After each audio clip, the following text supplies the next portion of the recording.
You're listening to an event from the U.S. Institute of Peace, part of the USIP podcast network. For more information about our work around the world, visit usip.org and check us out on social media.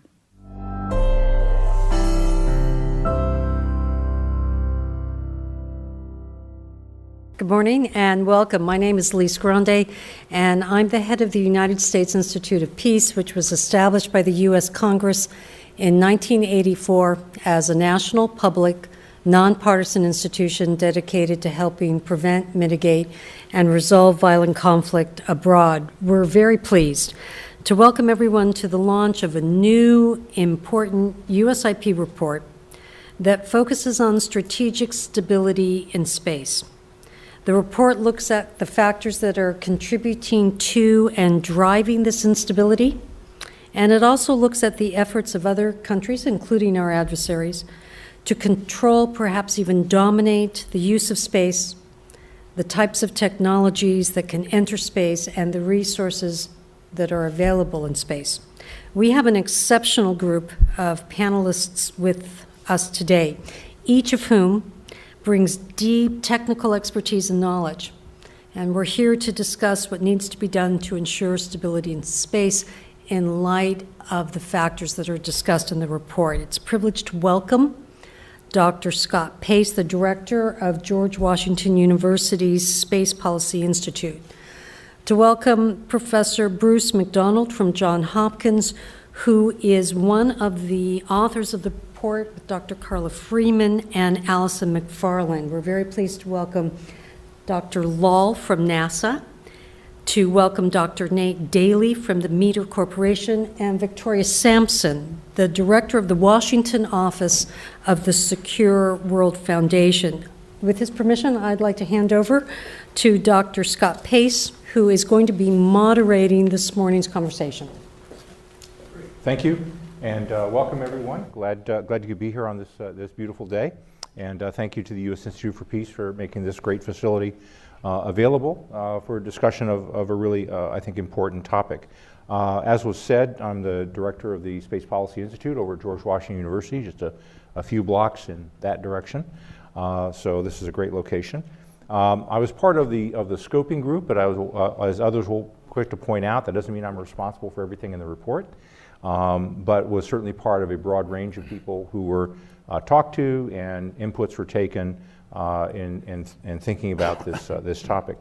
Our panelists today, again, a great group. Bruce MacDonald, the lead author here, teaches at that other school, Johns Hopkins University. And I'm proud to say I actually hired a new assistant professor from Johns Hopkins, so we're all good. He wrote really one of the earliest studies on Chinese space weapons, I think 2008, back in the U.S. Security, on U.S. Security and Council on Foreign Relations. So Bruce has been thinking about this for a long time. He was at U.S. Institute for Peace for several years, and of course now is at Johns Hopkins. And like me, is a fallen engineer, descended from engineering into policy. Dr. Bhavya Lal, Associate Administrator for Technology, Policy, and Strategy at the Office of the Administrator at NASA. Another proud graduate of George Washington University. I'll have to put a plug in for that. But she heads up analytical teams at NASA headquarters, studies and analysis, which in many ways replicates some of the things that I did when I was there and taking them in new directions. So I consider Bhavya kind of kindred spirit in bringing analysis to bear on space issues.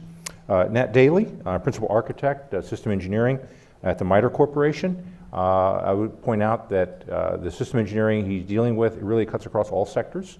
So NASA, DoD, I think you look at some commercial issues, some things other civil agencies, and maybe a little international from time to time.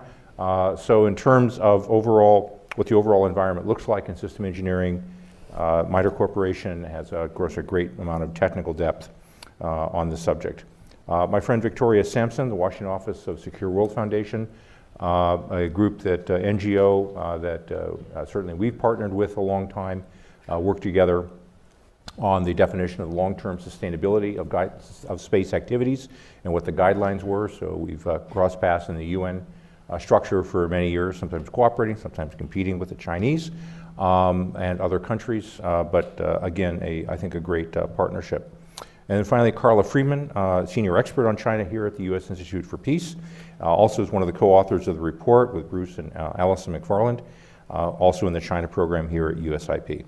So her work on China's evolving policy towards space as a strategic frontier is one of the areas of interest in China's global policy. And for me, one of the significances of it, we've noticed very carefully how China talks about other areas that it considers core interests. And that language is used with respect to things like Taiwan, South China Sea, Tibet, so forth. And I don't know that it's quite been used in space yet, but so certainly China's evolving policies towards space, given precedent with other areas of shared domains, is something of interest. On administrative details, I note the report is now available online, so it's live, and that you can submit in the course of this discussion. You're welcome to submit questions online through the event page, or if in person, there'll be some note cards being collected, and then I'll see them here, and I will try to pick what I hope is the most interesting or provocative ones. And finally, there's coffee and snacks afterwards, so please stick around. With that, we're going to have about 40 minutes of discussions. Each of our panelists have about 5-7 minutes. I've got a series of questions that I'd like to start with, and then we'll take questions from the audience. With that, the lead author, Bruce, invite you to lead off. Thank you very much, Scott, and welcome everybody here to USIP. This whole effort got started with Patricia Kim and Jennifer Statz here at the Peace Institute about 3 or 4 years ago. And there was growing concerns even then over the trajectory of U.S.-Chinese relations and the lack of mechanisms to resolve issues peacefully. And there were concerns about conflict, especially going into nuclear conflict. And this led to the report Enhancing U.S.-China Strategic Stability in an Era of Competition, Strategic Competition, about 2 years ago. And this led on to a follow-on effort that became more focused on a particular aspect of that growing instability, which was space, which has become a very topical issue, not to mention balloons of recent vintage. But we're facing unprecedented challenges in space and destabilizing challenges as space technology grows by leaps and bounds, just much faster than I think most people are even aware of. Some of the changes are revolutionary, some are almost elementary, and yet have profound impacts, particularly on the business side of space. So this led to discussions among several of us about looking specifically at space and what the challenges to stability are in space. This is just another mix added, another issue added to the overall concerns of instability in U.S.-Chinese relations. We've benefited, fortunately, in the development of this study, benefited from an able panel of experts, 2 of whom are here with us today, and the others who've contributed made great contributions indeed to us. And we are looking at, there are many potential drivers of instability in space, and we polled our experts to find out which of these were the most pressing. You could take your pick from many, and they did, but the three issues emerged as most concerning. One is the issue of what's called entanglement of conventional and nuclear space sensor systems, which poses the threat of the unintended escalation of a purely conventional conflict into the nuclear realm, which nobody wants to see. It wouldn't be in China's interest, it wouldn't be in the United States' interest, but wars have been known in the past to escalate when neither side intended them to escalate. And where nuclear weapons are involved, that could be very scary. So this poses a serious threat, and this was far and away the number one identified issue. The second is the study looked at was looking at the testing and deployment of what are called direct ascent anti-satellite weapons. These are weapons that would go up and directly collide with a satellite and destroying the satellite, but with the very unfortunate side effect of creating a large debris field which could sabotage other satellites that are in orbit. And if you take, for example, the Chinese test that they conducted in January of 2011, which created several thousand pieces, detectable pieces, trackable pieces of debris, it could lead to collisions with other satellites as well. Now just imagine if there were a conflict and you had several hundred satellites broken up, you would create a huge amount of debris which would run the risk of ultimately leading to making large parts of the orbital area around the Earth unusable. So, and we now have several other countries have tested this technology as well. So there's an issue that needs to be addressed there. And then the third issue was and here it's of a more benign nature, but looking at the growth of satellites, just sheer numbers of satellites. We've all heard about Elon Musk and the number of satellites that he is launching. But to just give you some perspective on this, in the year 2010, there were about 1,000 satellites in orbit. This year, there are over 6,000 satellites in orbit. And get this, the projection by the end of this decade, there will be about 58,000 satellites in orbit. And you don't have to go much further than that, where some of the projections go into hundreds of thousands of satellites in orbit, and yet there's no controlling body to try to regulate this. It's a bit like the Wild West out there. And to give you an idea of the impact this is going to have on business and what the future holds for space, with the advances in technology, that Morgan Stanley predicts that the space industry will grow from $350 billion back in 2016 up to $1.1 trillion. There's a lot of economic activity that's going on there. So we have, there's some immense challenges, and the technology is growing ever faster. That is going to create marvelous opportunities economically. We've all heard about the potential benefits to mankind in space, but unfortunately, there are some potential downsides too. And the hope is that the United States and China, as the two largest space powers, can work together to at least not agree on everything. We're never going to agree on everything, but to identify areas of overlapping interests where we can begin to make progress.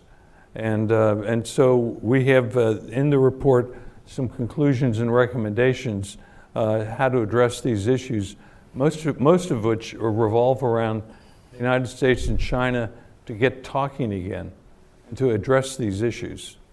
So with that, and we've been ably helped by outside people and our panel of experts, and we're proud to have this report released, which we hope will lead to a lot of discussion and questions and interaction and hopefully progress.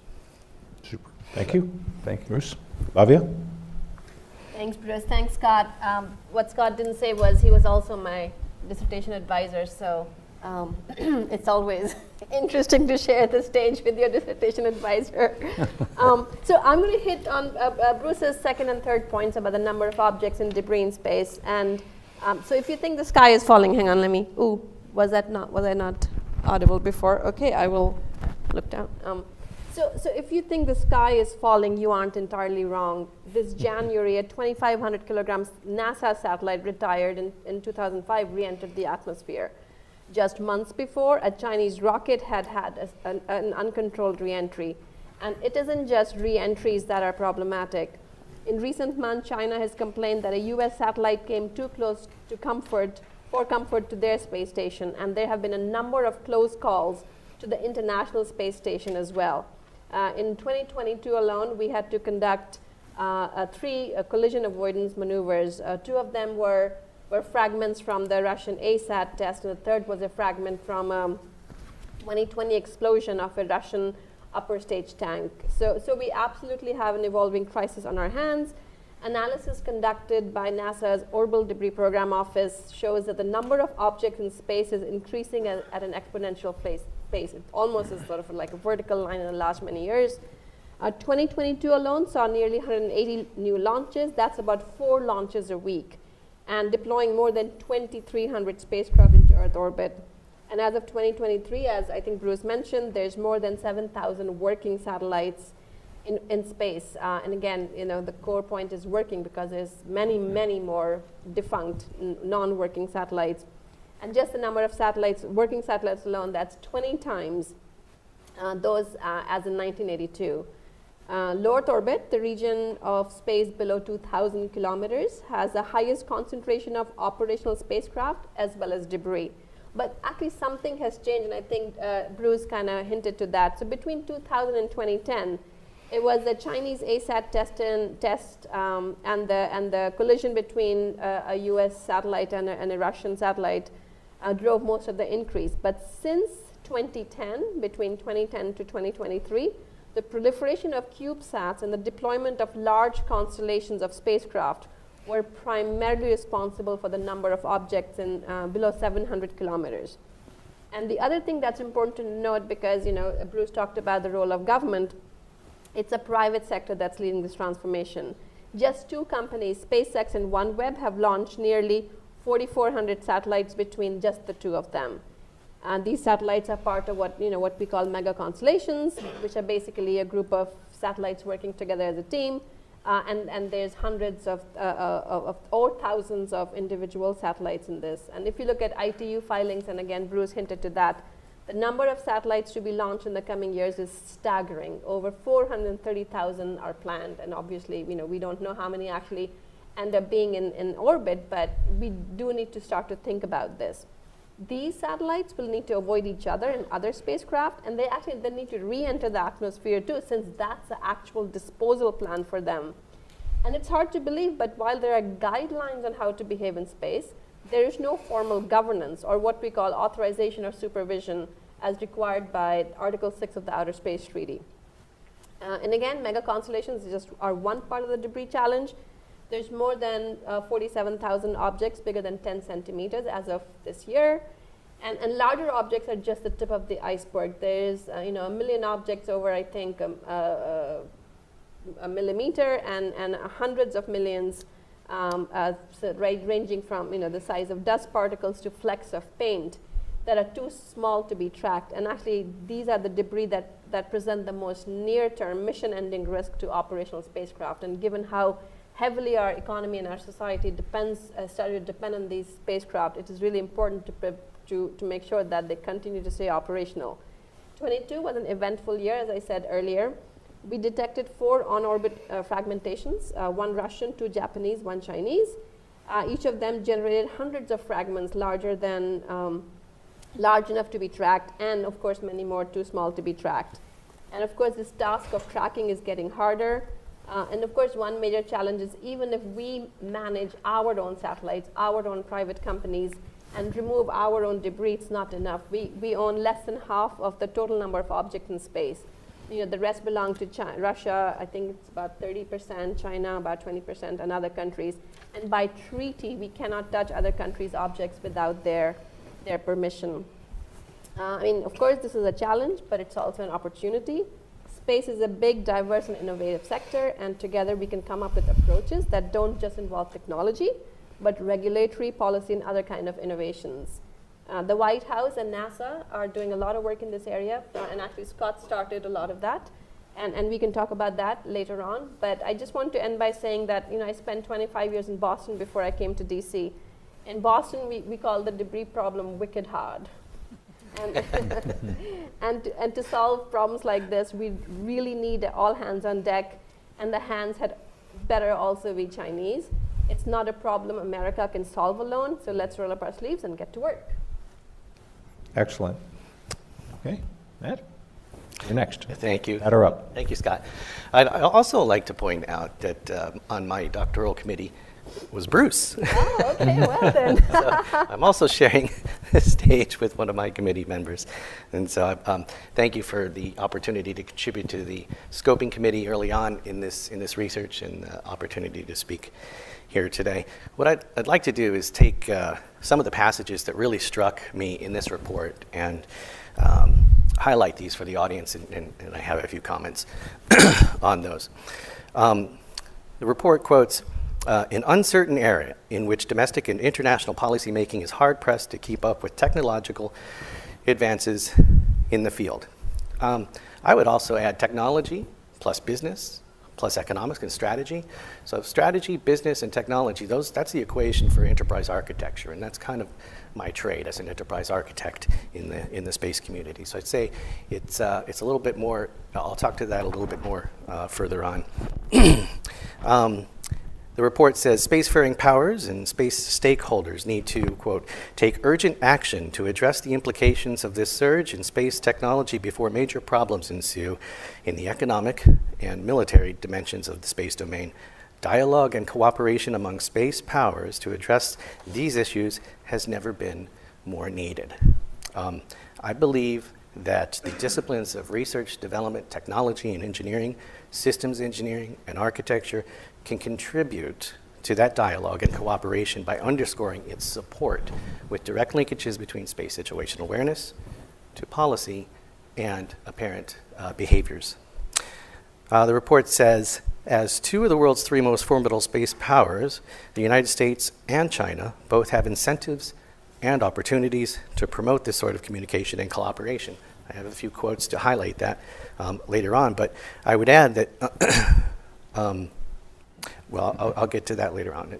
Furthermore, I like that the report addresses, it would appear worthwhile for U.S. policymakers to review whether U.S. national security concerns about restricting the transfer of space-related technologies to China, and that it might be better served by focusing on restrictions than by broad prohibition on a dialogue with China on important issues. The report goes on to suggest that the United States could work on some aspects of space technology and policy with China where there are opportunities of mutual benefit while consciously avoiding other sensitive areas. So I would point to the successes of the Federal Aviation Administration's ASIAS program, the Aviation Safety Information Analysis and Sharing System. I think that's a good example for a systems-oriented solution.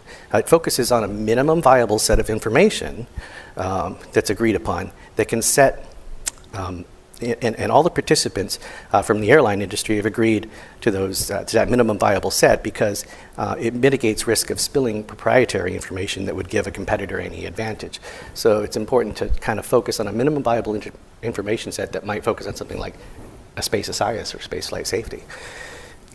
Interactions with China could also provide important insights into directions Chinese space planning is taking. The U.S. Soviet Apollo-Soyuz project that led a joint mission between the U.S. and the Soviets in 1975, the first international crewed space mission, by the way, showed that it is possible to cooperate in space with a sophisticated adversary without losing vital secrets to that rival. So, although China poses a challenge to U.S. and allied interests in space overlapping interests, they still exist. Both sides see great opportunity in space despite differences in perspectives. But space doesn't care. Space debris is indiscriminate about whose satellites it crashes into. The recent 4 January low-intensity explosion breakup of Cosmos 2499 and the associated 85 pieces at 1169 kilometers altitude exemplify that. So both sides have an interest in more efficient space traffic management than ever in this congested environment, and both sides share these interests with other space actors as well. The report also goes on to address unilateral, bilateral, and multilateral action to tackle these 3 drivers that Bruce enumerated of instability that take various forms and encompass not only a dialogue but also concrete steps that build on unilateral measures and one another. I'd add that another information sharing design, polycentricism, is a potential candidate for future U.S.-China space relations, as I alluded to with the Space SIS system. In fact, in 2022, Dr. Mariba Jha testified before Congress regarding manufacturing in space. He said, in order to meet the needs of this community, there must be an unambiguated, distributed, immutable ledger of who did what to whom, when, and where. As of this very testimony, I would challenge any government to demonstrate that it is currently capable of delivering such a capability. More complaints of harmful interference, damage, and threats will be raised whilst we are left ill-prepared to assemble the evidence required to assess and quantify space events and activities. So let me give you another example from some of my original research in the field from 2019. And this is from China's Deputy Director of the Ministry of Foreign Affairs at the World Space Forum. He said, reshaping and adaptation of space traffic management initiatives involves complex questions. Who will be the manager? Who will manage STM? How will and how can we combine all stakeholder aspects of space technology and policy with China, where there are opportunities and mutual benefits while consciously avoiding sensitive areas, unquote. So again, I'd point to the successes of that SIS program because it sets a good example of a systems-oriented solution. It focuses on that minimum viable information set that I had mentioned.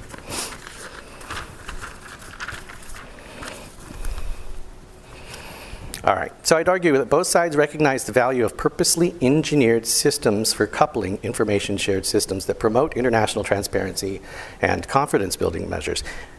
Architecture and system engineering, they can be utilized to galvanize strategic and constructive engagement plans to achieve conditions of stability in space and subsequently a viable global space economy. Social sciences and constructive engagement methods can be coupled with systems engineering and architectures in impactful ways. The space peace conflict spectrum requires mindful and purposeful integration. Without shaping its progress, we're left watching it to play out as Russia conducts ASAT testing uncannily close to the invasion of the Ukraine, or threats to Starlink and Viasat continued. So indeed, as we've seen last year, the consequences of doing nothing are not nothing. With respect to polycentricism, I'll wrap up with this. Victor and Eleanor Ostrom first theorized that political units could operate in a coherent manner with predictable patterns, that is a system, to the extent that they take each other into account in competitive relationships, enter into various contractual and cooperative undertakings, and have recourse to central mechanisms to resolve conflicts. So in this way, we can weave a fabric of information flows that intentionally strengthens efforts of constructive engagements toward the goal of realizing conditions of stability that are better for business, create economic conditions for all to flourish. So these polycentric kinds of designs for information flows and governments could result in the creation of stronger and more hubs and flows which can catalyze norms cascades as well. So I'll conclude with that for now. Okay, so lots to think about. And Victoria. Thanks, Scott. This is exciting for me because there are not one, not two, but 3 SIS people on the panel. No one ever is from SIS in space. This is just like a big day for me. Anyways, thank you to USIP for inviting me to participate and to speak at this panel. I'll be talking about 2 things essentially during the few minutes I have. First of all, talking about counterspace capabilities, and then a little bit about the UN discussions on space security. My counterspace discussions come from My organization, the Secure World Foundation, we're a nonprofit that focuses on the long-term sustainable use of outer space. I'm the co-editor of our Global Counter Space Threat Assessment, which we put out every year. It's an unclassified source of looking at counter space capabilities that we see around the world. We look at 5 different categories. One of them is direct descent ASAT, has been discussed here. Another one is co-orbital, where the interceptor gets up into orbit and either does a close approach to interfere or some way in which take out the target. Another one is directed energy, looking at lasers essentially, mostly to affect imagery. The fourth is radio frequency interference, jamming. And then the 5th is cyber. I will not go into exhaustive detail on all those, but I will point out that when we first started working on this document in 2018, we had 6 countries we were covering. The most recent version from last year, we're in the process of updating it now, but the 2022 version has 11 countries. So you can see that this topic is growing and counter space capabilities are proliferating. Relevant to this discussion, I'll focus mostly on direct descent ASAT. So there's strong evidence that China has been doing a sustained amount of research and development on a broad range of counter space capabilities. And they've got 1, possibly 3 programs to develop a direct descent anti-satellite capability. But I'd like to divide that into 2 different options. One, looking at what kind of targets it can hit. Specifically, how high up can they go? So low Earth orbit is about 0 to 2,000 kilometers, and it has a mature capability to be able to target those satellites that are there. But higher up, medium Earth orbit, which is about 20,000 kilometers. I'm talking to U.S. audience, 12,000 miles. And then again, geostationary orbit, which 36,000 kilometers, 24,000 miles, does not have that capability. And I think it's important to make that distinction because oftentimes, here in the media, we say, okay, China can hit U.S. satellites, and you assume that every satellite everywhere is a threat. Not exactly. I don't want to downplay the threat, but I think you cannot make good policy decisions if you don't have a good sense of what the threat actually is. And then just to kind of contextualize it, the United States has no official direct descent anti-satellite weapons program, but it has demonstrated a direct descent anti-satellite capability with its missile defense interceptors in 2008 when it shot down a deorbiting U.S. Satellite. And so that is operational, it's there. And the U.S. has developed direct descent anti-satellite capabilities in the past, both kinetic and nuclear, and probably could develop them pretty quickly if it decided to do so in the near future. And so I'm happy to talk more about counter space stuff in the if there's more Q&A, but just talking specifically about, how do we handle this sort of thing? The United Nations has been focusing on various aspects of space, both civil space and security space. The civil space side of the house, which Scott Pace has been very involved in, I think has done a lot of work in terms of establishing guidelines for long-term sustainable use of space.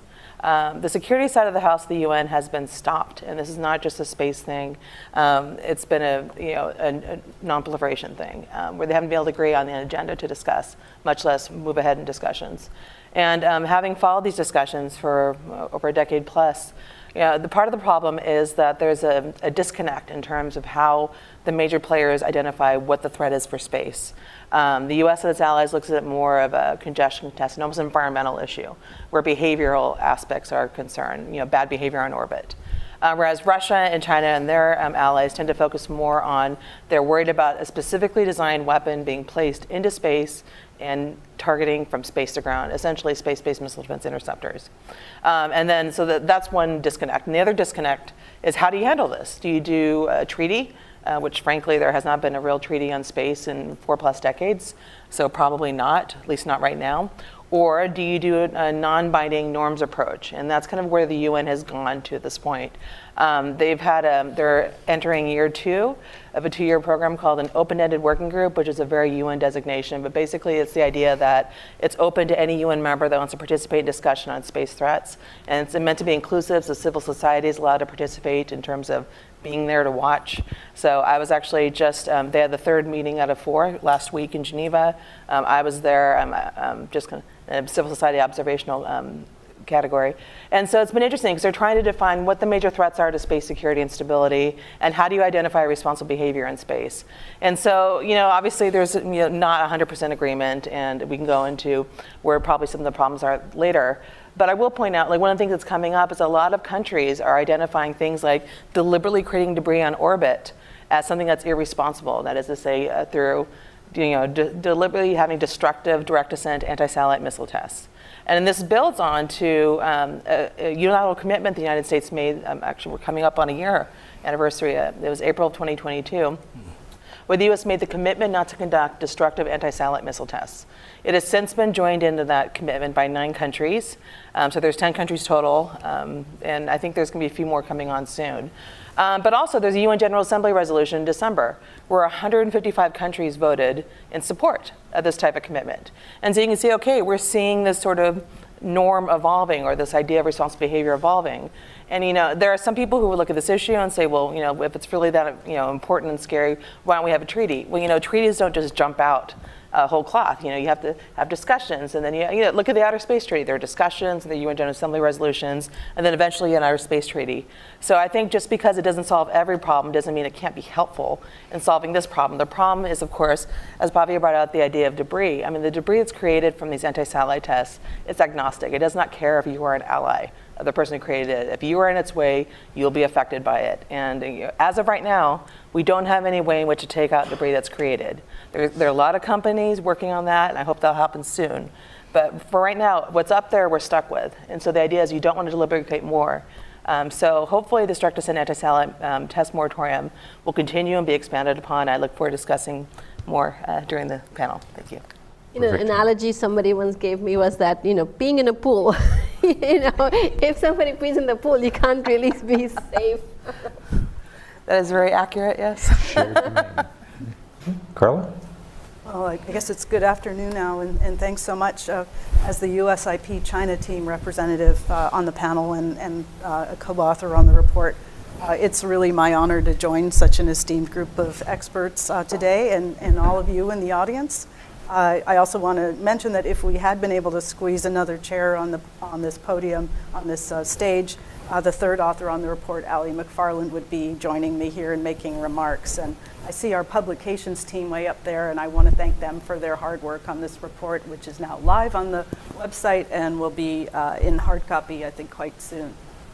So look, as we look for pathways to stability in space, we understand China as a highly competitive actor in space, with ambitions to lead space-related innovation, exploration, commercial activities, military capabilities. China understands space as the commanding heights in future economic development and warfare, and it appears to be pursuing a goal of leading or even dominating the use of space between the Earth and the Moon.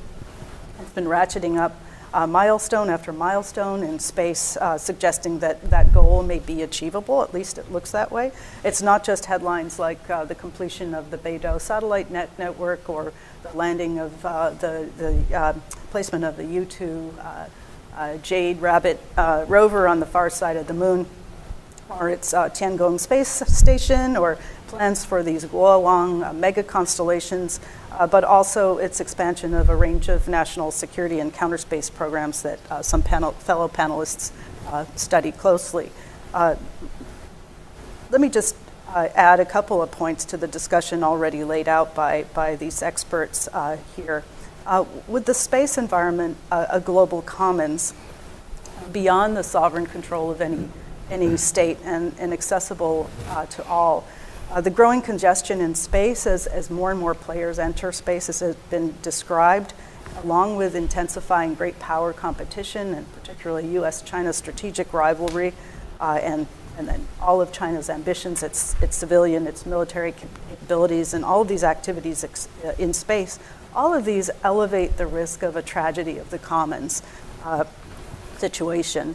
So in our report, we approach the challenge of China and instability in space from the point of view that sustaining the stability, the usability of space, is a global issue on which the United States can lead and which all countries, including China, are stakeholders in.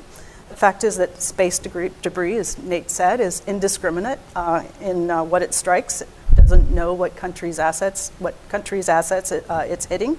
And coordinating satellite orbits for mega constellations have broad international benefits, both technical and actually that go to our very human identity, in that unregulated growth could be disruptive to science, but also could literally brighten the night sky. And then lowering the risk of entanglement, of course, is key to reducing the risk of an existential issue of nuclear warfare. So I thought I would contribute to the discussion today just by laying out briefly what China's positions on all of the three issues that we highlight in the report are. First, on nuclear entanglement, as we point out in the report, China has indicated that a U.S. use of strategic nuclear satellite assets in a purely non-nuclear role would make them legitimate targets of Chinese and Chinese anti-satellite actions. And so that suggests that in the event of a conventional conflict between the two nations, the U.S. has to be prepared for potential Chinese attacks on an essential part of our nuclear infrastructure. So we have, of course, proposed that the U.S. take steps unilaterally to disentangle its nuclear and conventional mission architectures and encourage, as well, a U.S.-China strategic stability dialogue. And the two sides appeared to agree, at least at the Biden-Xi meeting in November 2021, that was a good idea. But that dialogue hasn't taken place, even as Beijing continues to expand its nuclear arsenal and the U.S. is modernizing its own. And Bruce mentioned the 2021 USIP report, and I think that presciently reflected, given that the two countries have never launched any regular official dialogue on strategic stability, that there's a significant perception gap over the potential impact of U.S. missile defense on China's second strike capability. And the idea is if that failure to bridge the gap persists, Beijing's just going to continue to build up its nuclear forces, and that will inspire a security dilemma in Washington that Beijing is intent on it transitioning to a far more aggressive, dangerous nuclear posture. On debris, to date, China's taken a pretty defensive position with respect to its ASAT test and to DA-ASAT testing and space debris generally. Some Chinese experts have sought to or have articulated a justification for the 2007 ASAT test that generated such a massive debris cloud on the grounds that the current space regime lacks clear regulations on space debris and what constitutes quote-unquote harmful contamination. And in the aftermath of the launch, a number of Chinese analysts contended that a key motive for the test was peaceful, actually aimed at encouraging the United States to undertake space arms control. As I've written elsewhere, Chinese scholars, so these are unofficial views, they've also criticized the current space regime with respect to regulations on space debris, notably been on the defensive about their own debris cloud, including invoking lex ferenda on the idea that states may establish new rules by their legal acts, a concept also used by some Chinese legal scholars with respect to maritime rights. And Chinese experts have also invoked the right under the OST to dispose of their satellites as Chinese national property. In addition, in defending the test, they've explicitly pointed to the principle of free access, which is interesting, adding that space is not the privilege of any single country, but for all countries to enjoy the province of mankind. This past December, as Victoria mentioned, China voted against the UN General Assembly resolution for countries not to conduct direct descent anti-satellite tests that create space debris. Just to wrap up, at the same time all of this is happening, China has also called for improvements to space governance, particularly with respect to the protection of space assets, also talking informally about establishing technical and technological approaches to mitigating debris. So I guess to say, given the high stakes of inaction, we propose some fairly modest ways, step forward, as have been described, that reflect the fact that these are areas where our two countries and the international community have profound and even, I would say, existential stakes. Stop there. Awesome. Super.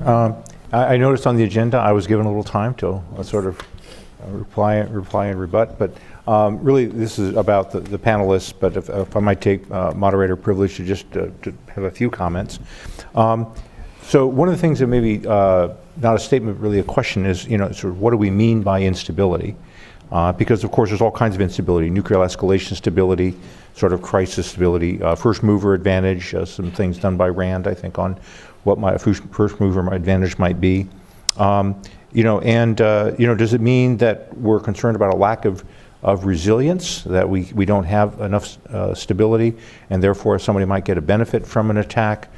So a linkage between conventional and nuclear escalation. And if that latter is the case, there could be an argument for active defenses in space in order to defend against attacks, to create greater resilience and therefore greater crisis stability. But that, of course, produces linkages between space-based defenses, ballistic missile defenses, ground-based ASATs. So previous things which are kind of in separate compartments start becoming very, very linked. And it's really hard to figure out how the other side is going to perceive all that, without having some more of these dialogues. Unfortunately, it's a dialogue that really hasn't happened. We've tried to have the Chinese dialogues and three-party talks, of course, on nuclear. We've tried to have a number of security discussions, and of course, those haven't really happened. And on one hand, the voice of optimism says that we're not that far apart from China on many space things. We've had positive discussions, for example, on space resources. We've had some space science activities, although we wish they were more open about some of their data. We have areas where I think we are in agreement about some things that have a common threat, like space debris. On the other hand, we've seen China's behavior in other shared domains that don't follow really rules of international law, whether it's Antarctica, whether it's the South China Sea, whether it's Uyghurs, Tibet, Taiwan. I mean, the list goes on. So space isn't yet in one of those, I think, crisis categories where it's a zero-sum game discussion. So there's hope, but on the other hand, behavior in other domains, of course, has been problematic. I think one of the other things we should sort of think about is where could we have some starts at discussion.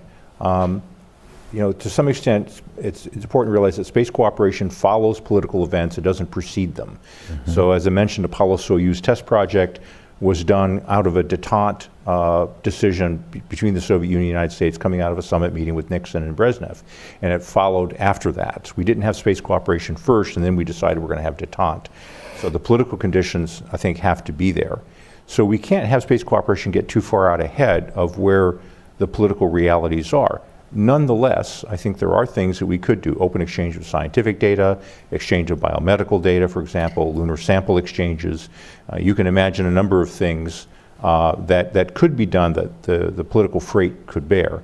But it's important not to overreach and do things that I think that it can't. One suggestion that I've heard for finding a channel, given how fraught bilateral U.S.-China discussions might be, is to take a model from what the UN has done on GPS and GNSS and BeiDou and so forth. There is a international consultative group associated with the UN Outer Space Committee, Outer Space Office, that's merely an information sharing entity. And you could imagine, and so the ICG for GNSS has met for years and years and has been a source of increasing transparency among operators of satellite navigation systems. One could imagine a similar sort of structure, information only sharing, no authority, but where states at the state party level would come to discuss information about, say, lunar operations. Be very careful not to cross streams with Geneva and open-ended working group and conference on disarmament. But there's a number of fairly imminent decisions that we need to make. If we're going to be on the South Pole of the Moon, Chinese are going to be on the South Pole of the Moon. How big is your landing zone? What's guard frequency? We have positive commitments for the rescue and return of astronauts. How do we carry out our space safety sort of obligations? So there are plenty of things I think to discuss in a purely civil, international, even commercial kind of activity that we could do in a multilateral forum that would not necessarily have to implicate, a U.S.-China security dialogue. Worthwhile as that is, I don't think we can wait for it because there's other operations that are going to be going on fairly soon. Now, at the final two comments, a lot of discussion about norms of behavior sometimes give the idea that norms are a thing, that they're a rule that others are then obligated to follow. It's like saying, well, because I have a stop sign, there won't be somebody running through the stop sign. Having a stop sign is really important, not because it stops the speeder, but because it's a signal to the community that established the stop sign as to what they value. So I would argue that norms are more for our friends than they are for our adversaries. They're more for, here's what responsible behavior looks like, and here's people who share that. And we want that to be as broad as possible and as many people as possible to share in that. But the idea is when bad things happen, we want to be able to turn to our friends and allies and go, we all agree that was bad, right? And now how do we respond to that? So it's a different way of looking at norms. And then finally, maybe perhaps on a pessimistic note, and maybe Carla can push back on me on this one, it really doesn't have to be this way with China. It's certainly been a history that Asia has done better as China has grown and become wealthy and positive. One can certainly look at where Taiwan is today. You can look at what Hong Kong used to be. And say that, that Chinese culture, Chinese people, the Chinese economies and history all have very, very positive contributions to make to the world. The problem is the Chinese Communist Party. And we've seen many of my China scholar friends, you know, are kind of depressed because they had seen what they thought was a progression since Mao with Deng Xiaoping and Jiang Zemin, Hu Jintao, and now we come to Xi Jinping, who has taken the party in a very, very different direction. And to some extent be internally criticized for maybe making too many enemies on too many fronts at once. But his behavior is one that looks pretty much like a very committed Marxist-Leninist, a Leninist party, which suborns other things in society to that. Again, doesn't mean we can't deal with it and find ways to peacefully coexist, as the old phrase goes. But China has made a choice politically. And it didn't need to be that way, but it is what it is. And so at the end of the day, when we think about our common interests in space, it's not going to be enough to get agreement with fellow space people that we all kind of know and like and appreciate. Fundamentally, there's going to be a political decisions in how China relates to the rest of the world, of which space is sort of just going to be a symptom. I'll stop there. Let me turn and go to sort of the moderated kind of questions, and I kind of threw this out to begin with, is what does crisis stability in space mean in context, in terms of the report, in terms of what you think we ought to be focused on, and how does that differ between the US view and, say, a China view in talking about crisis stability? Over to anyone. I can comment on that a little bit, and this ties back to what you mentioned about norms. Most people are familiar with Finnemore and Seekirk's seminal work on international norms and the norms cascade and the tipping point and reaching critical mass. But also in that same report, Finnemore and Seekirk talk about what they refer to as how interdiscursivity leads to intersubjectivity. In other words, the more you talk, the more you understand each other. And the inter being the point. You can have different conversations about the same thing because they're in different contexts. But the inter implies that there is some kind of connection across those two contexts that bridge them. And I think that helps to understand that sometimes, let's see, the subtitle says Pathways to Peace in an Era of US and China Strategic Competition. Sometimes it's more about the pathway than it is about peace. And I think in that context, through constructive engagement, which Finnemore is a constructivist, I think that's a clue that points to that pathway. Simply having those conversations, I think, is an important thing to help ameliorate those differences of mindset. A friend of mine, all of you probably know Rose Gottemuller, who is the negotiator, on sort of New Start. And she wrote a wonderful book about her experience, doing sort of negotiation. One of her, end points was her stress of the importance of maintaining and continuing strategic dialogue, not because you think you're going to get a product next week, but to make sure that you had at least an understanding of, sort of the worldviews, so that if you do have an opportunity to do something, you're not starting from scratch. And so I think she was successful in part because she was well known. They knew her, Russians knew her, she knew them. There was no fooling around. And getting to know you. And so you're preparing maybe for a future opportunity, if not one today. But Bruce, instability?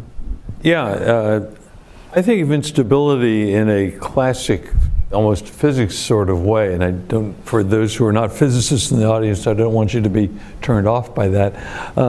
The idea of stability is that if you have a system and you perturb it a little bit, that it is in the natural inclination of that system to want to return to a stable point again. A little bit like if you had a pendulum, you divert it a little bit and it goes back and forth and it stabilizes. And unstable or instability is where you have a perturbation and it just gets worse and worse and worse. You have, in the nuclear realm, escalation. And so when I think about stability in space, which, oh my God, gives me a chance to plug a recent publication I had on crisis stability in space. But I think of it in terms of that you have a system that is set up so that you are as impervious as you can be to destabilizing actions, which I think of it also in the way that was described by General Hyten as your adversary wakes up and says, nah, not today. It isn't going to work out well for me if I do this. That's why, although I voiced concern about these mega constellations, that the one thing that's very appealing about them is that they make it almost impossible to negate your adversary's system. You can't negate his, and he can't negate yours, so that you have no incentive to want to attack. Whereas in the way we used to monitor, or we're in the process of transitioning away from, we used to have just a few detection satellites for ICBM launches, and so that there aren't many targets to take out. And if you can successfully attack just a few, you can deal a really harsh blow to your adversary, and that's a very destabilizing situation where there are advantages to going first. Whereas when you have a whole big constellation of satellites, which it's hard to negate the impact of the entire system. And so that's a more stabilizing situation. The problem comes by having unregulated growth or uncontrolled growth in that. So to me, there are various techniques you want to develop which could build stability into the system by the way that your system is set up. Mm-hmm. Carla, for crisis stability from a Chinese viewpoint, maybe space or generally? I'm not sure I can answer that question clearly. I mean, China is both strategic and has an approach where it is very iterative and moves forward with policy by testing and then reassessing and then moving forward again. So I think China is right now viewing space as I suggested, a strategic new frontier, which is language that's used in some draft legal language that is in a new national security law. And China is looking at every possible opportunity in space. What I think China would like to see is more governance of the kind of UN-centered governance that reflects China's preferences in all facets of on all domains in space, all uses, whether commercial or military. And it's not getting much traction in its initiatives, and so is very frustrated by that. So I think has sort of taken itself out of the game, except to continuously propose with Russia the same treaty legislation, treaty language, and that sort of thing. But I think China sees a UN or centrally governed space regime that protects its interests, its commercial interests, its sovereign interests in space as the key to crisis stability in space.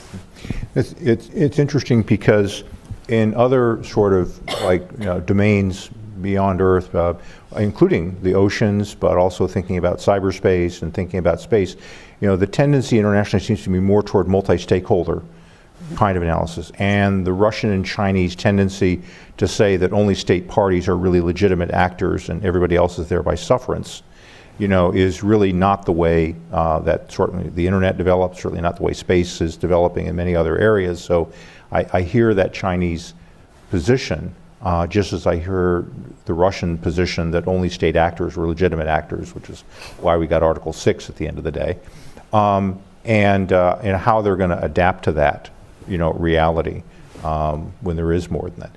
But to the point of adapting, we go, it's maybe one of the larger objects in the room is the idea of a space race. So we spend lots of lectures talking about the old Soviet-U.S. space race. There's a lot of talk today about a space race. My former boss talked about a space race, sort of with China. How is, leaving aside the question, should we characterize it as a race, or how should we say, how is the race or competition today different than what it was in the past? And I want to put Bhavya on the hot seat because her boss also uses the phrase. So what can you tell us about that? Absolutely. So when Administrator Nelson talks about the space race, he isn't talking about Apollo times. He isn't talking about a one-time landing on the moon. We won that race more than 50 years ago, right? The space race the administrator is talking about is a strategic competition with multifaceted outcomes, including sustained presence on the moon, Mars, and beyond, for national economic advantage, for supporting our industry, but just as importantly, it's as a net benefit to humanity, such as things like increased knowledge. So that's not how we spoke about space race in earlier days. And again, I just want to remind folks that this strategic competition isn't just about space. It's President Biden has called China America's most consequential geopolitical challenge. So there is this whole of government strategic competition with China, and space is an element of that. And it's the race is the investment in R&D, in technology, and the next generation of workers. But last point, so the space race the administrator talks about is about supporting U.S. values such as broad international participation, scientific data sharing, openness and transparency of motivations, and a focus on a civilian-led space exploration program as opposed to a military-led one. So that's a space race. That's how we think about the space race at NASA, and that's the one we intend to win. Scott, can I jump in here? Please. So I often get asked, is the U.S. in a space race with China? And I don't think that's helpful because, as Bhavya said, that's not the case. But I think that kind of phrasing does put it in an adversarial sort of way, which, again, the U.S. doesn't know what to do about China. I think we have a difficult relationship with them in many different circumstances, not just space. But I think it's not helpful because it automatically basically rules out any option for any kind of engagement. And whether or not we like it, China is there in space, and they are a major actor. They've got humans up in orbit. Frankly, their space station is going to outlast the ISS. The International Space Station is going to be, at some point, it's going to be done, whether it's next year or 2030. Whereas the Chinese Tiangong just became operational last year. And then looking at the moon, I think it's where again, you do not want to automatically replicate the power, scares in orbit on the moon. I think, yes, definitely there's competition, and I think that that's where you even need more engagement because, as was mentioned earlier, if you have a common moon landing spots, you want to be able to discuss things. You want to make sure you're not accidentally kicking dust up over each other. You're not going to be going into each other's zones. And so you need to be able to speak to each other and have these conversations. Again, whether or not you're partners, whether or not you're working with each other, you're still actors and you're still in an extremely hostile environment. There's no need to make it more hostile by having these inadvertent, vocabulary choices that lead you to have an automatic adversarial role. That's right. So I'd like to also add Dr. Namrata Goswami and Pete Garrison's book, Scramble for the Skies. They look at it rather than a race, more like a scramble, like the scramble for Africa, like the gold rush era, with the potential global economic opportunities with these untapped resources. as a scramble, it becomes more of a business case. No one nation's tax revenue base can financially support the infrastructure that's going to be required to continue a viable space exploration and lunar resource mining, celestial mining, Mars. Business is going to have to get involved, and in order for business to get involved, it's going to come down to revenue, right? So there has to be a viable business case. In order to do that, you're going to have infrastructure, and we're going to have to have sustainability assurances to support that infrastructure, so that stability is created for that business globally, really. Well, let me reminded to audience to hand in note cards. I'll have us come down and collect those, and also for people who've made comments online, I can be sort of looking at them here and pull that up. One of the questions already here is that it appears a single bad actor can make LEO and maybe MEO unusable with relatively lower technology capabilities, and that they're unstoppable. Is a solution partial mandatory sanctions for developing such capability? I feel like I'm hearing a non-proliferation argument.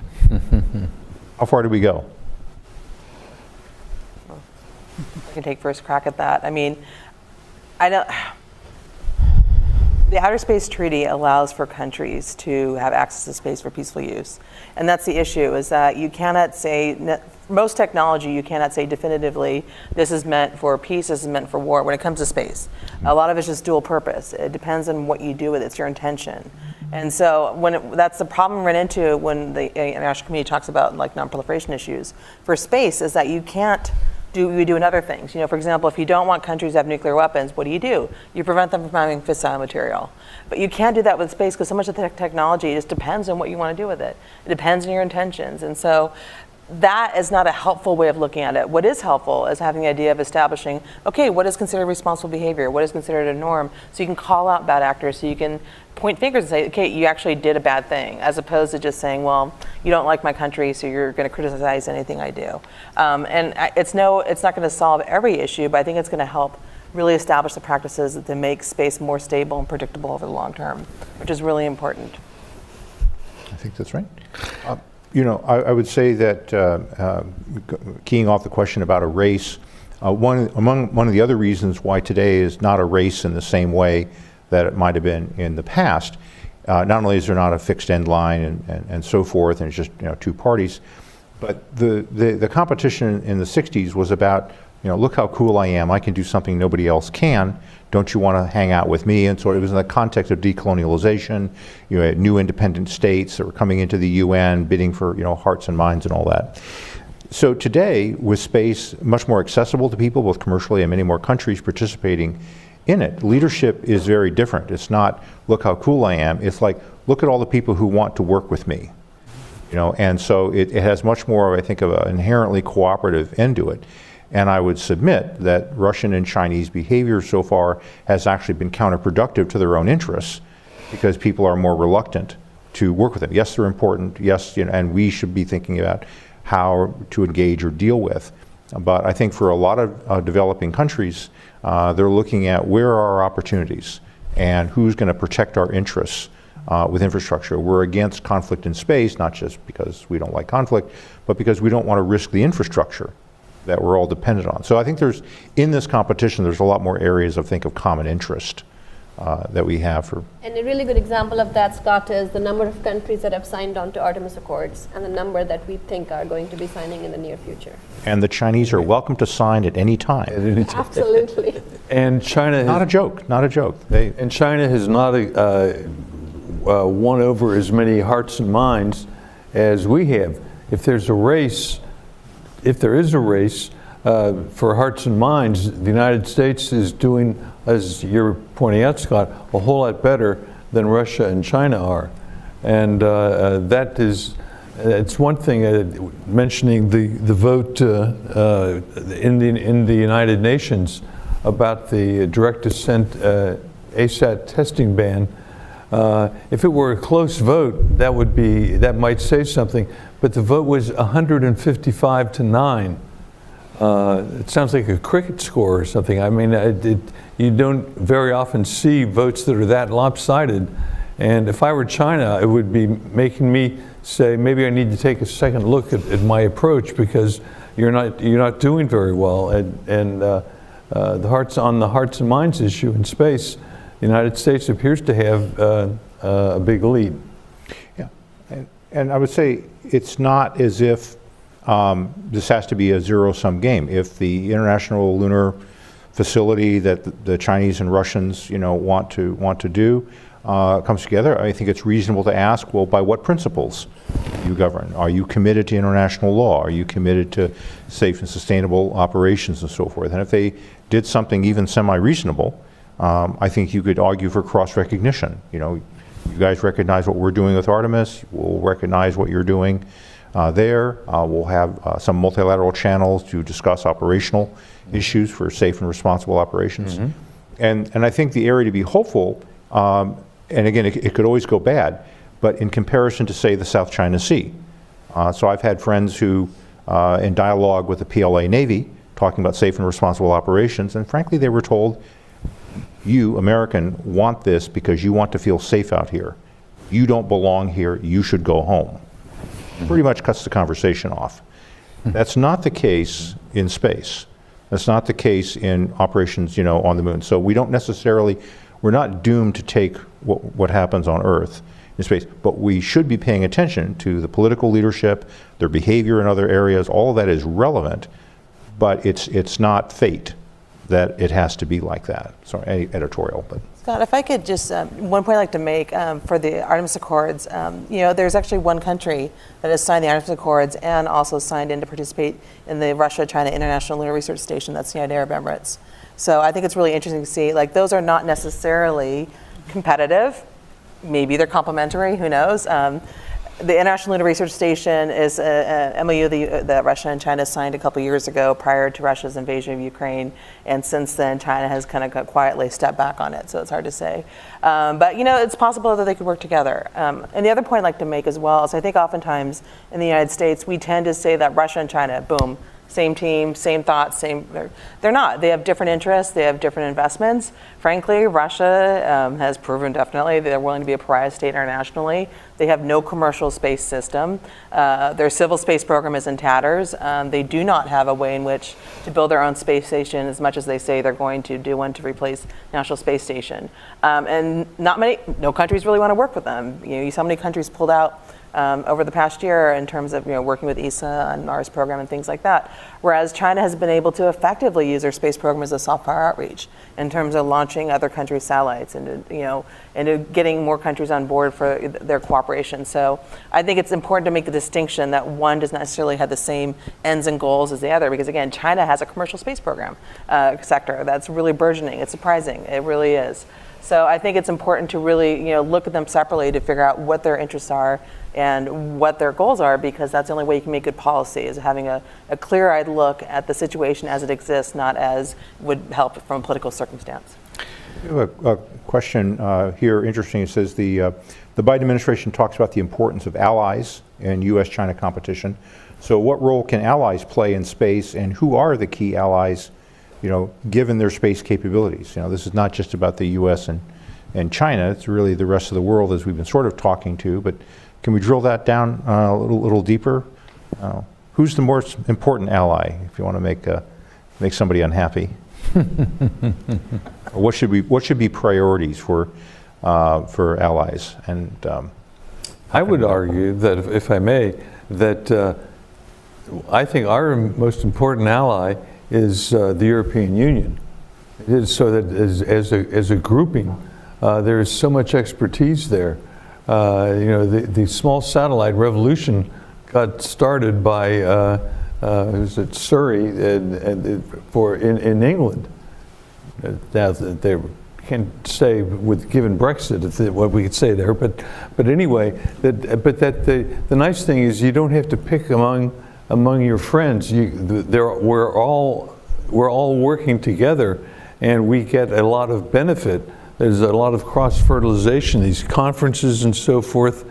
And one of the sad things, sad for Russia, is that they have isolated themselves, and China has not completely isolated itself, but its behavior is sort of walling itself off a little bit, and that can't be to their advantage. I mean, the Chinese like to speak about win-win situations.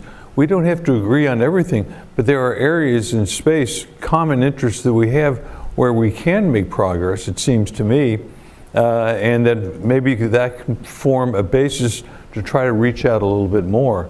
But it's not easy given current Chinese attitudes. I would build on what Bruce said and say, we as a country should be wanting to partner and having as allies countries that share our same values of transparency and peaceful exploration, timely release of scientific data, and in the context of debris, planning for safe disposal of debris. So we shouldn't be picking and choosing, but going forward with countries that share our values. Okay. Thoughts?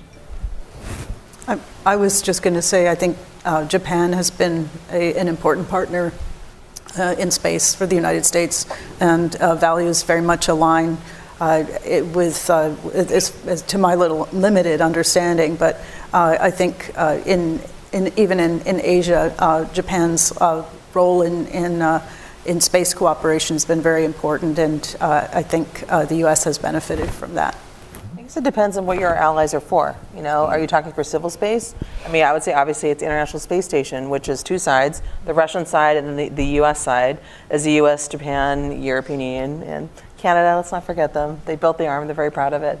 So I mean, I think those are definitely allies for future space cooperation, but then there's also, okay, what are you looking at for security issues? Are you looking, maybe the Five Eyes are gonna be important in that sort of thing. Are you gonna be looking at, the Quad in order to counter China? I think it really depends on what your priorities are and where you wanna go, and I think they do not necessarily preclude each other. So if we look at the competition, with emerging, mega constellations and launch and so forth, not only is there maybe some resiliency benefits, there's certainly some commercial benefits. We're seeing things play out, of course, in Ukraine with sort of Starlink. Can there be, or what conditions might be imposed on cooperation between the United States and China on the regulation of these things? Would we imagine regulator-to-regulator dialogues between the FCC and China? That must terrify some people. What role should the ITU play, in this situation? I mean, when you list the other many potential candidate constellations, many of them will probably not be built. But the ones that probably will be built will be sort of probably the U.S. or Chinese ones. So if you're looking at who's going to be doing that, is that something that only can occur within a multilateral dialogue, or can it occur in a bilateral structure? What might be the basis for discussion? So here's where I think systems can come into play and architecture can come into play in existing. Regulating without regulating. Okay, so the creation of a space information sharing ecosystem, for example, provides an opportunity to automatically detect anomalous behavior. Right, so that level of transparency contributes to the opportunity to self-regulate based on aspirational politics and legitimacy, like we saw last year with the propositional/declarative norms of anti-satellite testing. That was a phenomenal success. The cascade happened within months, and then 155 nations voted. That is a bona fide norm, and anything other than that at this point is considered deviant behavior if you look at the definition of that particular norm. So I think that the contribution from the disciplines of systems engineering can contribute to providing information that connects treaties and policies to observed behavior in transparent ways that can be almost as beneficial as regulations themselves. But we do need to go beyond technology. So for example, I started in my remarks, I talked about Chinese complaining to the ITU about a U.S. commercial satellite coming too close, and the U.S. government and the private company not thinking that. So clearly we have different protocols on what we judge as safe distance. So we do need to have discussions on how we think about that. We have no idea of what Chinese, for their constellations, what their post-mission disposal plans are. Obviously, SS is space situation awareness, we do need better data sharing. So So we do, I mean, I think we can get a lot done with technology, but we need to go beyond that. And I think we also need to look at, okay, what are we trying to regulate? One of the things that comes up a lot when we talk about these very large constellations is there a certain point where you reach carrying capacity in these orbits? You know, if you have tens of thousands of satellites in a single orbital shell, maybe? Yeah, but no one really knows. And so there's investigation and research going into that, but it's really hard to say, well, we're going to do some sort of legislation or do some regulation. We don't even know what is our end goal. One thing that I think probably is changing pretty quickly is the idea of, the end of life, 25 years after end of life, you have to dispose of your satellite. Within the United States, there's discussion of making it a lot shorter. I honestly don't know, actually. I know the Chinese follow the IADC debris mitigation guidelines in terms of that, but I don't know if they've made any statements about, well, we need to shorten the end of life so we don't just have satellites floating around up there for decades after they're over. And that would be helpful to have those kind of conversations. Quick comment. Please. One thing I want to emphasize here is that we don't have a whole lot of time. The march of technology in space is exploding for a variety of reasons, not the least of which is suddenly it's a whole lot cheaper to do all kinds of things that used to be not considered possible. And we only have so much time left. So as serious as the problems are now, they're probably going to be a lot more intense and potentially a lot more dangerous if we don't start cooperating in this, or at least engaging, to use the word of choice, with China and other nations as well pretty soon. That time is not on our side.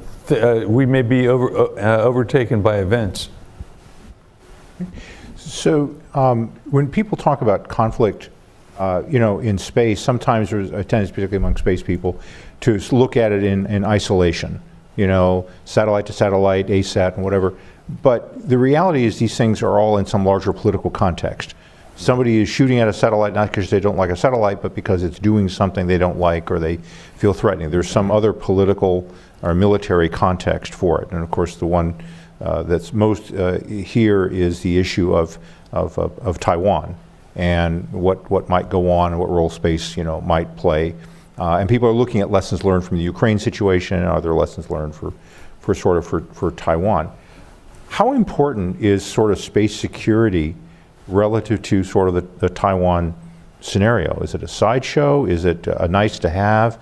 And really the real action is in landing craft and submarines and air power projection and space is kind of it's cute, it's there, but it's not sort of central. The issue of the centrality of space to stability in the Western Pacific and the Indo-Pacific, generally.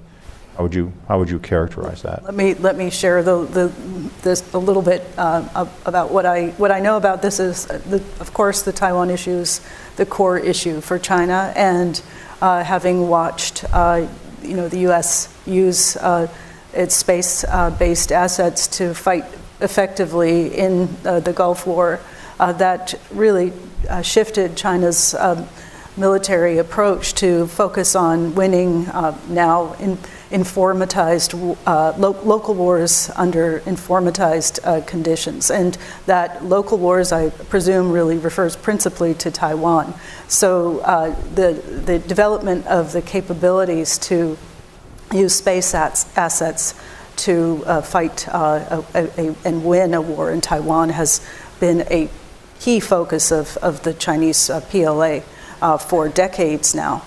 So that's where it will have the most advanced capabilities. Of course, we've read now in the paper today about balloons being floated toward Taiwan, but I assume that's partly to create additional resiliency in these information gathering, intelligence gathering systems. So developing the capacity to use space assets has been a major focus of the Chinese PLA and continues to be. Absolutely. So shifting from the security side to the then sort of the commercial side, we've been mentioning the growing importance of private companies in space, and we certainly see private, semi-private, both state-owned enterprises as well as things that we might recognize as private companies, in China and so forth. So how should the U.S. think about cooperation and competition commercially with China in these areas? Do we treat China like we would any other foreign country, you know, France and Japan and Canada, or India even, or do we put it in a special category? If so, why, and for what purposes? So as China itself develops its own non-state enterprise, you know, sort of entities, what should the State Department or Commerce or U.S. Trade Representative, what should we be thinking about here? Something to sort of encourage, because it gives them maybe a stake in a wealthier and stable environment, or something to discourage because it simply builds dual-use capability that under civil military fusion they'll exploit for nefarious purposes? How do we balance that? Some questions are secret, some questions are mysteries, you know. I mean, this is a really thorny issue. This is the challenge, especially given China's military-civil fusion policy. And in any case, a lot of the technologies in space are dual use, or maybe more than dual use in any case. So here, finding a path through all of that is difficult. But I think a number of you mentioned that, you know, that it's not impossible. So how do we sort that out? As far as whether companies are private or state-owned, you know, that is a matter of degree, and I think that governments play an important role in promoting innovation in the space arena all around the world. So I mean, there are certainly Chinese companies that have much closer ties to the Chinese military, and we'd want to understand that very carefully and well. There are also, as you mentioned, others that are really quite private. A lot of the new space launch companies, for example, some of the satellite companies. But, you know, as we learned in the balloon case, again, many of them may work closely with China's PLA. I mean, it's a very complicated ecosystem, and this is one of the challenges in dealing with China, is that there's no clear separation. Yeah, I mean, I think in times past, I mean, both in Xi Jinping's early days and before that, I think the idea of there being a distinct sector was more plausible. But since, you know, what's happened with Jack Ma and other people, what's happened with Hong Kong, you know, the idea of a private sector, you know, while possible is not plausible, I guess is what I was trying to say, because so we're keying off of what do we see as what the PLA leadership has done in terms of even allowing entities, you know, sort of to exist. And maybe that's self-defeating, that they will simply limit their competitiveness, you know, by that heavy-handedness. They might be doing more economic damage as a result of that political requirement. There's a lot of speculation about the pattern of the Chinese state absorbing some of China's most innovative companies and what that will do for Chinese innovation long term. Something to watch closely. And space is you know, Xi Jinping has singled it out as a key arena for Chinese innovation, pouring a lot of resources into promoting space, including military-civil cooperation. So we've been making progress, as Bruce mentioned, in soft power with diplomatic initiatives and the direct ascent ASAT ban and so forth, gaining support, norms of behavior, I think gaining support. Do we risk undercutting that, or does China risk undercutting that, and both of us being condemned by developing countries in the mega constellation world? It's certainly a hot topic if you're inside of, you know, UN and co-pushing. You hear a lot of countries doing that. So is mega constellation something that, since both China and the US are doing it, there's no comparative advantage between the two? Or are there ways that we can handle mega constellations in a way that either supports or doesn't undercut, you know, our soft power and advances in other areas, convincing people that we're the wonderful people to hang out with? This is where you have a situation, I think, where and hopefully the United States continues to pursue it, where if you have technologists and diplomats working together to craft a coherent policy, it doesn't have to be somebody wins and somebody loses. There are gains out there for China as well as for the United States and our allies if we can work together. When you say how do we handle that kind of a situation about interaction with private Chinese companies, the first thought that came to my mind was very carefully. Very carefully. Bhavya? Yeah, I would take. I'll object to the premise that there's something inherently wrong with mega constellations. I mean, they are providing space-based internet to indigenous communities, to remote areas, to countries which otherwise wouldn't have internet. So they are serving a global good. Obviously, they are. They're expanding our economy, right? We have now a new sector where we can get high-paying jobs, so that's really important. And so far, I mentioned sort of two major companies that have constellations. They are being very responsible, right? So one of the companies is working closely with the ground-based astronomy community to make sure that they don't, interfere with astronomical observations. The other one is being very careful about removing their satellites from orbit in a safe way. So so far I do not see any indication that we obviously have to talk, we have to have good SSA, all of that, but I don't think that has mega constellations are an inherently bad idea. Oh, I would agree with you about that. It's sort of, but you can go too far as long as companies and entities behave responsibly with the recognition of what their larger responsibilities are. It's certainly in the national security field. Constellations are a great way to deal with security threats. My only concern on it, the reason why we raised it here, is the potential that where unchecked, completely unregulated behavior could lead to bad outcomes. Multiple, 25,000 close warnings per day. That makes me feel uneasy. That's been projected, where you might have satellites coming to close enough that there's a possibility of a collision. So I'm on your side on mega constellations. Just we need to be careful. I would say that there's a linkage here in that one analogy that has been proffered to me is that yes, there's lots of these things up there, but if they're under control, big if, under control and managed, it's like having the USC marching band. It does all kinds of complicated things, but perfectly safe. And the link in that analogy is information. That is, if we don't really know what's up there, or if the error bubbles around our satellites are really large, and we have to be really conservative, and we don't know where these things are.